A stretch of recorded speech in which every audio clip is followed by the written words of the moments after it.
ஒரு சேஞ்ச் கொண்டு வரணும், உலகத்துக்கு ஒரு சேஞ்ச் கொண்டு வரணும், என் ரிலேஷன்ஷிப்குள்ளே ஒரு சேஞ்ச் கொண்டு வரணும், என்னோட பக்கத்து வீட்டுக்காரவங்க ஒரு சேஞ்ச் ஆனால் நல்லாயிருக்கும், என் டீச்சர் சேஞ்ச் ஆனால் நல்லாயிருக்கும், ஏன் நம்ம பார்க்குற அந்த வீடியோ அந்த அல்காரிதம் சேஞ்ச் ஆனால் நல்லாயிருக்கும். இந்த சேஞ்ச் எப்பயுமே நம்ம வெளியில தான் நம்ம எதிர்பார்த்துக்கிட்டே இருப்போம். அது உள்ளுக்குள்ளே இருந்து ஸ்டார்ட் பண்ண சொன்னால் யார் சொன்னாலும் ஐயோ அது போர், அதெல்லாம் ஒர்க் அவுட் ஆகாது, இது தேவையில்லாத ஒரு டாபிக் அப்படின்னு நம்ம சேஞ்ச் பண்ணிடுவோம் அடுத்த விஷயத்துக்கு. எப்போ அந்த மாற்றம் மற்றவங்க கிட்ட இருந்து நீங்கள் எதிர்பார்க்குற அந்த மாற்றம் உங்களுக்குள்ள கொண்டு வர ஆரம்பிக்கிறீங்களோ அன்னைக்கு தான் உங்களை சுற்றி இருக்கிற ரியாலிட்டி மாறும். இது ஒரு கைண்ட் ஆஃப் மேனிஃபெஸ்டிங் தான்.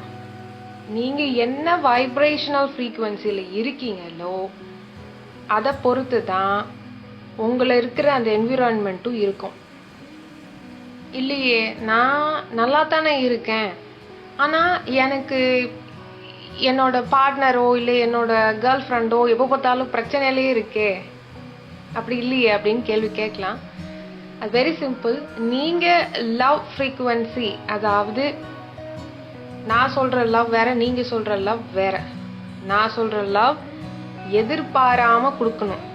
நீங்கள் எக்ஸ்பெக்டேஷனை வச்சுக்கிட்டு லவ்வை கொடுக்குறேன் உங்கள் ரிலேஷன்ஷிப்குள்ளே அப்படின்னா இல்லை, அது பேர் லவ் கிடையாது, அது பிஸ்னஸ். நீ ஒன்று கொடு, நான் ஒன்று தருவேன், நீ இது கொடுத்தீங்கன்னா உனக்கு நான் ப்ராஃபிட் ஜோன். ஸோ அது பிஸ்னஸ், அந்த லவ் இல்லை. இது அன்கண்டிஷ்னல் லவ். எதையுமே எதிர்பார்க்காம நான் ஆனால் என் சைடில் இருக்க அன்பை நான் கொடுத்துக்கிட்டே இருப்பேன் அப்படின்றத அந்த லவ் ஜோனில் நீங்கள் இருக்கீங்களான்னு முதல்ல டெஸ்ட் பண்ணணும். அப்படி இருந்தாலும் நான் அப்படி தான் இருக்கேன், ஆனால் என்னோட பார்ட்னரோ அப்படிலாம் இல்லவே இல்லையே, ப்ராப்ளம் தானே எனக்கு இருக்குது அப்படின்னா நல்லா புரிஞ்சுக்கோங்க, நீங்கள் டைம் அதுக்கு கொடுக்கலன்னு அர்த்தம். டைம் எப்படி கொடுக்கல? 6 மாசமா பிரச்சனை ஓடுது என் ரிலேஷன்ஷிப்குள்ள, இதுக்கு மேலே டைம் கொடுத்தா என் வாழ்நாள் டைம் தான் போயிட்டு இருக்கு. போகட்டும். ஒன்று உங்களுக்கு உடனே சேஞ்ச் வேணும் அப்படின்னா நீங்கள் அந்த விஷயத்த நீங்கள் விட்டுட்டு வெளியில் வர்றது தான் கரெக்டாக இருக்கும். இல்லை அப்படின்னா அதுக்குள்ளே தான் நான் நீந்திக்கிட்டு இருப்பேன் அப்படின்னா கொஞ்சம் பொறுமையாக தான் நீங்கள் நீந்தணும். டைம் கொடுத்து தான் ஆகும். ஒரு சில பேருக்கு 1 மாசத்துல ஒரு பிரச்சனைக்கு சொல்யூஷன் கிடைக்கும், ஒரு சில பேருக்கு 6 வருஷம் கழிச்சு சொல்யூஷன் கிடைக்கும். அதுக்கெல்லாம் பொறுமை இருக்கான்னு பார்க்கணும். நீங்கள் நான் சொல்கிற மாதிரி லவ் கொடுக்குறீங்க அப்படின்னா உங்களால் நிறைய டைம் அவங்களுக்கு கொடுக்க முடியும். நீங்கள் எதிர்பார்த்துக்கிட்டே இது மாறும் இது மாறும் அப்படின்னு சொல்லி நீங்கள் உங்கள் லவ் கொடுக்குறீங்கன்னா அது நீங்கள் சோ கால்டு இந்த ஃபிசிக்கல் இதில் நீங்கள் ஒரு லவ் கொடுத்துட்ருக்கீங்கல்ல, இந்த மீடியா இவங்கெல்லாம் சேர்ந்து லவ்னுக்கு ஒரு டெஃபினேஷன் கொடுத்து வச்சுருப்பாங்க. ஸோ அந்த கைண்ட் ஆஃப் லவ் கொடுத்தீங்கன்னா கண்டிப்பாக சேஞ்ச் வரவே வராது. இது கேட்குறதுக்கு ஏதோ ஒரு ஃபிலாசபியாக சொல்லுதோ அப்படின்னு உங்களுக்கு தோணும். கஷ்டம்தான். ஆனால் கஷ்டம் கஷ்டம் கஷ்டம். உங்களுக்கு சொல்யூஷன் வேணுமா இல்லை கஷ்டத்தை பார்க்க போறீங்களா? சிம்பிள். சொல்யூஷன் வேணும்னா கொஞ்சம் கஷ்டப்படணும். இல்லாததை ஒன்று நம்ம செஞ்சுதான் ஆகணும். அதை விட்டுட்டு வேற எதையோ ஒன்று பண்ணுறேன் அதெல்லாம் செட் ஆகாது. சொல்றத புரிஞ்சுக்கோங்க. இதுவும் ஒரு விதமான ஒரு கருணை தானே. யாரா வேணா இருக்கட்டுமே, நீங்கள் வீட்டுக்குள்ளேயே ஒரு நல்ல விதமான ஒரு சூழ்நிலையே நீங்கள் கொண்டு வரல அப்படின்னா ஒரு பக்கத்து வீட்டுக்காரங்க ஒன்று கேட்டாலும் உங்களுக்கு கொடுக்கணுன்ற மனம் வராது. நாளைக்கு உங்கள் ஆஃபீஸில் யாராவது ஒரு பிரச்சனைன்னு சொல்லி வந்தால் அவனை எப்படி போட்டு தள்ளுறதுன்னு தான் பார்ப்பீங்க தவிர அதை போய் என்னென்னு அட்ரஸ் பண்ணி அவனுக்கு என்ன ஹெல்ப் பண்ணணும் அப்படின்றது வரவே வராது. காரணம் என்னென்னா அவன் என்னைக்காவது உங்களுக்கு ஏதோ ஒன்று பண்ணியிருப்பான், அதனால் நீங்கள் பழி வாங்குற தன்மைக்கு நீங்கள் போகிறீங்கன்னு அர்த்தம். இப்படி ஒரு மனசில் இப்படிலாம் ஒரு ஃபீல் நீங்கள் வச்சுக்கிட்டு நீங்கள் ஆல்ரெடி உங்கள் ரிலேஷன்ஷிப்குள்ளே இருக்க பிரச்சனையை எப்படி நீங்கள் சால்வ் பண்ண முடியும்? அப்போ நீங்கள் தப்பான ஒரு வைப்ரேஷனல் ஃப்ரீக்குவென்சியை நீங்கள் வைப்ரேட் பண்ணிட்டு இருக்கீங்க. நல்லா ஒன்று புரிஞ்சுக்கோங்க, நீங்கள் தான் பிரபஞ்சத்தை யூனிவர்ஸை நீங்கள் தான் கன்ஃபியூஸ் பண்ணி விட்றீங்க. மாற்றி மாற்றி ஃப்ரீக்குவென்சி உங்கள் ஃப்ரீக்குவென்சி மாற்றிக்கிட்டே இருந்தீங்கன்னா கண்டிப்பாக உங்களால் சேஞ்ச் எல்லாம் கொண்டே வர முடியாது. இன்னைக்கு ஒவ்வொரு வீட்லேயும் நடக்கிற வார் தான் இன்னைக்கு சுற்றி இருக்க எல்லாருக்குமே பவுண்டரியில் எல்லாருக்குமே பிரச்சனை வந்தது. நம்ம பக்கத்து வீட்டுக்காரவங்களுக்கும் நம்மளுக்கும் இந்த செவர் இந்த வால் போட்டு பவுண்டரி, இது ஏன் ஏரியா இது ஓ ஏரியா, இதெல்லாம் என்னது இது? இப்படி பண்ண பண்ண அப்படியே டிஸ்ட்ரிக்ட், அப்படியே ஸ்டேட், அப்படியே கண்ட்ரி, அப்படியே போயிட்டு இருக்க வேண்டியதா, கான்டினென்ட்னு இப்படியே பிரிச்சு பிரிச்சு எல்லாமே பிரிஞ்சு போச்சு. அங்க இருந்து இங்க பேசுறதுக்கு விட நமக்குள்ள இருக்கிற சேஞ்சை பண்ணிதான் ஆகணும். நான் பண்ண மாட்டேன் அப்படின்னா ரொம்ப கஷ்டம். வரும் காலங்களில் நம் எதிர்கொள்ள வேண்டியது நிறைய இருக்கிறது. இது ஏதோ நான் நெகட்டிவா சொல்றேன், அப்படி இல்லை. You must always be prepared for the best and also for the worst. ரெண்டுத்துக்குமே நம்ம ப்ரிப்பேர்டா இருக்கணும் இல்லையா? அதுவும் ஒரு சேஞ்ச் தான்.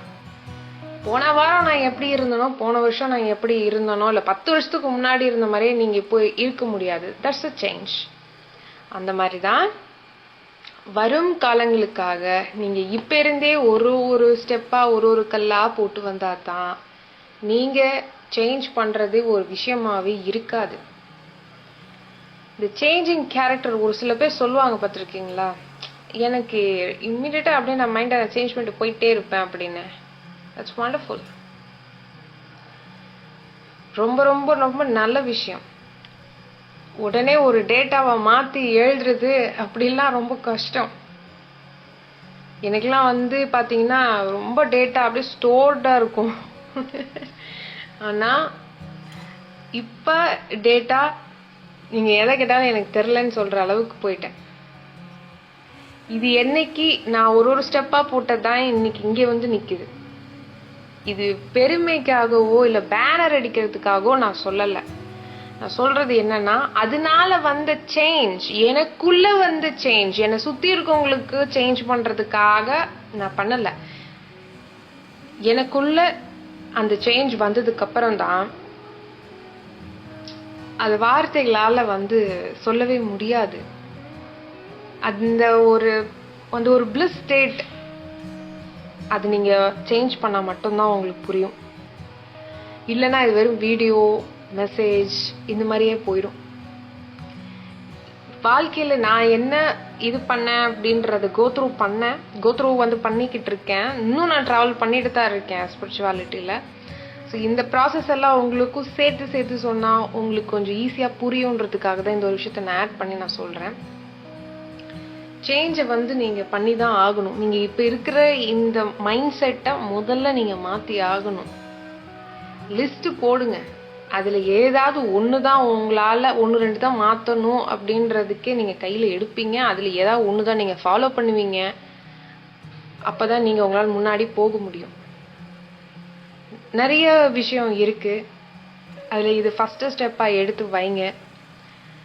இதை பண்ணல அப்படின்னா உங்களால இறைவனாக மாறுறதுக்கோ இறைவனை நோக்கி பயணம் பண்றதுக்கெல்லாம் அந்த பேசிக்ஸ், அந்த எல்கேஜி அப்படின்னு சொல்ற மாதிரி ஏபிசிடியே தெரியாம நீங்க எங்க போறீங்கன்னு எனக்கு தெரியல. Meditation is fine. ஆனா அதுக்குள்ள என்னென்ன அதை தவிர்த்து நிறைய விஷயங்கள் இருக்கு. ஃபார் எக்ஸாம்பிள் இந்த சேஞ்ச் பண்ணி பாருங்க. அப்புறம் தெரியும் உங்களுக்கு நான் என்ன சொல்ல வரேன் அப்படின்றது. நிறைய விஷயம் மாற்றங்கள் வரும். யாரும் உங்களை எஃபெக்ட் பண்ண முடியாது, இது ஏன் ஏரியாடா அப்படின்னு சொல்ற அளவுக்கு நீங்க மாறுவீங்க. கண்டிப்பா அந்த மாதிரி மாற்றங்கள்லாம் வரும். இப்ப ஏதோ கதை கேட்குற மாதிரி இருக்கு, மந்திரகாளி மாதிரி இருக்கலாம். பட் மாற்றம் ஒன்றே மாறாததுன்றது உண்மை, நிஜமாவே உண்மை. நீங்க தான் ஒரு விஷயத்த மாத்திக்க மாட்டேன்னு சொல்லி பிடிச்சி தொங்கிட்டு இருக்கீங்க. அந்த யூனிவர்ஸ் என்ன நினைக்குதுன்னா, சரி ஓகே இதுதான் இவனுக்கு இதுதான் ரொம்ப பிடிச்சிருக்கு போல இருக்குன்னு சொல்லி திருப்பி அதுலயே உங்களுக்கு இந்த கேக் டெக்கரேஷன் மாதிரி மேல இன்னும் டெக்கரேட் பண்ணுன்னு சொல்லி அந்த பிரச்சனைக்கு இன்னும் பூதாகரமா வெடிக்குது. நீங்க அதை கொஞ்சம் விட்டுட்டு கொஞ்சம் ரிலாக்ஸா இருக்க ட்ரை பண்ணுங்க. எப்பயுமே உங்கள் கால் கிரவுண்டில் தான் இருக்கணும். Be grounded. எங்கேயோ அப்படியே ஏதோ ஒரு லாலா லேண்டில் போய் பறந்துட்டு இருக்கக்கூடாது. புரியுதா? லாலா லேண்ட்னா என்னது? எங்கேயோ இருக்க ஒரு ஒரு இடம், அதில் போய் பறந்துக்கிட்டு நீங்கள் நினைக்கிறதுன்னு நினச்சி நீங்களாவே ஒரு இடியாப்பம் மாதிரி போய் சுட்டு அங்கே ஏதோ வித்துட்டு இருக்க மாதிரி இருக்குது. அப்படிலாம் எதுவுமே இல்லை. இங்கே எல்லாமே மாயன்னு சொல்லியாச்சு. எப்படி என்ன பண்ணணுன்றதும் நம்ம சொல்லிக்கிட்டே இருக்கோம். நீங்கள் இந்த பாதையை விட்டுட்டு நீங்கள் வேற ஒரு பாதையில் நான் இன்னும் வந்து 10 வருஷத்துக்கு முன்னாடி எங்கள் அப்பா என்ன பிரச்சனை சந்திச்சாரோ அந்த பிரச்சனை இன்னைக்கு நான் சந்திக்க வேண்டியதாக இருக்கோ. நான் வளர்ந்துட்டேன். எங்கள் அம்மா முன்னாடி என்ன சந்திச்சாங்களோ அதை இன்னைக்கு நான் சந்திச்சுட்டு இருக்கிறேன். நான் வளர்ந்துட்டேன், எல்லாம் இப்படி தான் போகும் போல இருக்கு. அப்படிலாம் கிடையவே கிடையாது. எல்லாமே உங்களால் மாற்ற முடியும். அவங்க ஹேண்டில் பண்ண விதம் வேற மாதிரி இருக்கலாம். இன்னைக்கு நீங்கள் வேற மாதிரி தான் ஹேண்டில் பண்ணுறீங்க. அப்சல்யூட்லி. அது ஏன் இன்னும் நீங்கள் பெட்டராக ஹேண்டில் பண்ணக்கூடாது? நீங்கள் யோசிக்கிறத ஃபஸ்ட்டு மாற்றுங்க. நீங்கள் என்னத்தை யோசிக்கிறீங்களோ அதை முதல்ல நீங்கள் மாற்றணும். கண்டிப்பாக அந்த வீடியோ பற்றி நெக்ஸ்ட் வீடியோவை நம்ம போட போகிறோம். It's high time. இப்போ போடலன்னா வேறு எப்போ போடுறது? ஏன்னா அது வீக்கெண்ட். ஸோ கண்டிப்பாக அதை பற்றி நம்ம பேசியே ஆகணும். வீக்கெண்டுக்குள்ளே ஜம்ப் ஆகிறதுக்குள்ளே அவங்களெல்லாம் பிடிச்சாதான் உண்டு. Sending you all love and light. Change is the only constant. So be grateful for the breath you have. மூச்சு தான் எல்லாமே, எல்லாமே மூச்சு தான். அந்த பேட்டரி இருக்கும் வரைக்கும் தான். இந்த டைமை ரொம்ப யூஸ்ஃபுல்லாக யூஸ் பண்ணுங்க. ஏற்கனவே இருந்த உங்களோட கேம் பிளானை சேஞ்ச் பண்ணி இறைவனை நோக்கி பயணம் பண்ணுறதுக்கு ஃபோட்டான்ஸ் ஷவர் ஆகிட்டு இருக்கு. ஒரு செகண்டும் இங்கே ஷவர் ஆகிட்டு இருக்கு. ஆனால் நீங்கள் ஷவர்மாவை பார்த்துட்டு போறீங்களான்னு தெரியல. தயவு செஞ்சு கொஞ்சம் இந்த ஷவர் பாருங்க, பிடிங்க, கொஞ்சமாச்சும் வாங்குங்க. எவ்வளவோ போக வேண்டிய தூரம் இருக்கு. இந்த டைமை வேஸ்ட் பண்ணாதீங்க. இது நீங்கள் இதெல்லாம் திருப்பி கிடைக்கவே கிடைக்காது. தயவு செஞ்சு புரிஞ்சுக்கோங்க. Make use of this time well. Sending you all love and light. Namo Himalaya.